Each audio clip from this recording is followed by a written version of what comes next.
Ayun guys, nakapagkarga na tayo. 14 ringgit. At ayusin muna natin yung ating helmet. Lock muna natin yung ating helmet guys. At takbo na tayo ng medyo malayo-layo. Yan.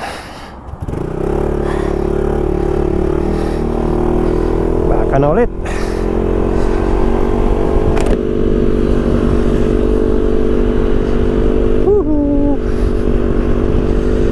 Ang sarap mag-beginning guys.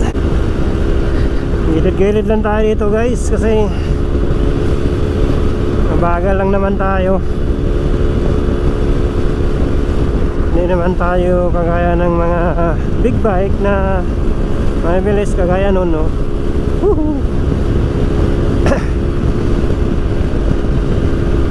Saka na tayo bumili ng big bike guys pag nasa Pinas na tayo. Pag nag for good na tayo, yung i-enjoy na lang natin yung sarili natin pagka wala na tayong responsibilidad.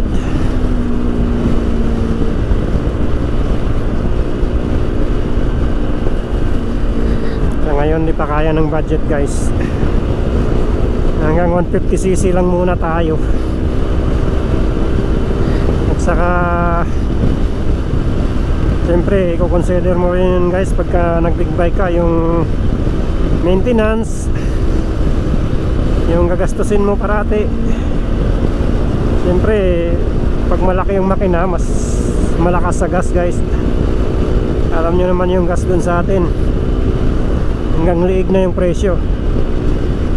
Dito guys mura lang ang gas dito. Ang gas dito is 2 ringgit lang isang litro. So 2 ringgit kung sa Pilipinas yan guys, 2 times 12, pag palagay mo lang 12, 24 lang isang litro guys. Diba? Laki ng diferensya, no? Dito kasi guys may subsidy kasi sila dito sa ano, sa gasolina, no? May big bike na nakasunod sa atin, no?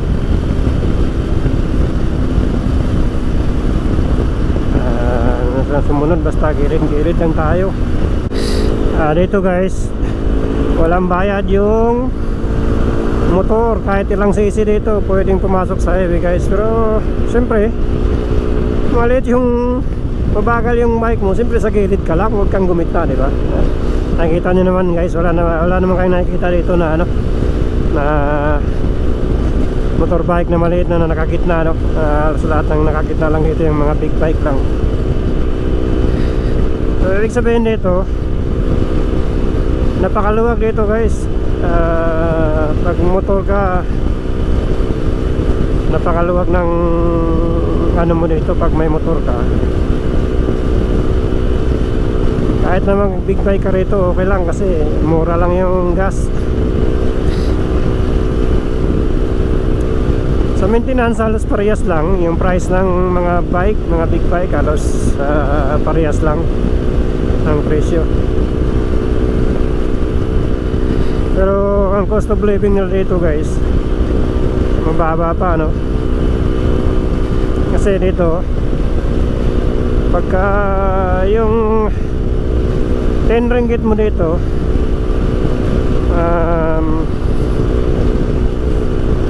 makakain nga ng ano ang pagkain na ano, yung normal na pagkain, yung kanin, saka may ulam, saka may drinks ka na. So yung 10 ringgit sa atin palagay natin mga 100 mahigit yun, 120.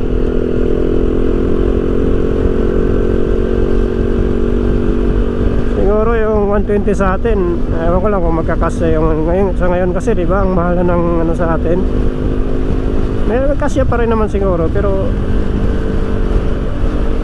kumbaga pag kinumpara mo talaga yung price doon saka dito, mas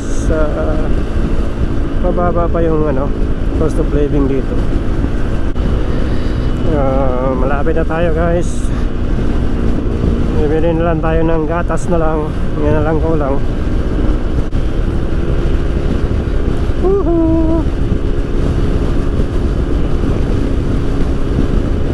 Sana okay yung audio natin guys. So ngayon guys, nawala na yung ano,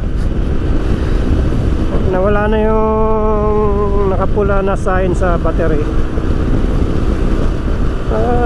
Siguro ano, minsan nagluloko lang, o kaya pag bumaba na yung discharge sa yung battery kasi matagal na hindi nagagamit, kaya namumula siya.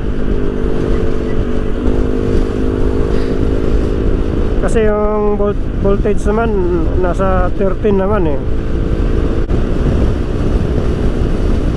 Alas 2 na pala guys. Gaya niya no, si Uncle oh. Ito na siya guys, oh, luma na yung bike niya, motor niya, pero matakbo pa rin sa highway, pero sa gilid nga lang guys, diba? Ito kasi, itong dinadaanan ko na to guys, ito talaga yung dinadaanan ng motor, ng maliliit na motor.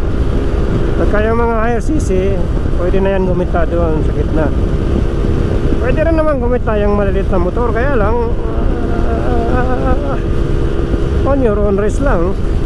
Siyempre may bilis yung nasa gitna eh. Yung kanan dito guys, yung na mabilis kasi right hand drive dito eh. Lapit na tayo guys. Okay lang yung araw ngayon, mukhang hindi mainit na mainit, pero hindi rin naman umulan, parang medyo malilim lang.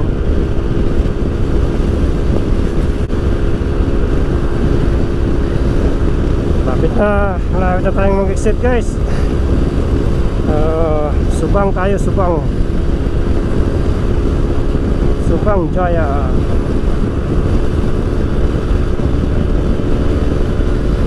Yung takbo ko guys, 90, 100, hanggang doon lang.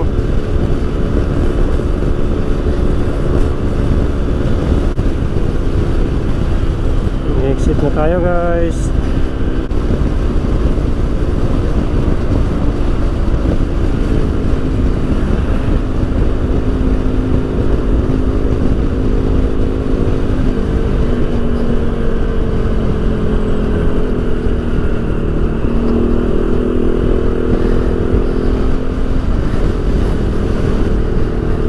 Tayo dumaan sa daanan ng motor guys, huwag tayo magpasaway ano? At tuloy pwede rin tayong dumaan doon guys eh, bali iwasan lang natin yung ano, bar.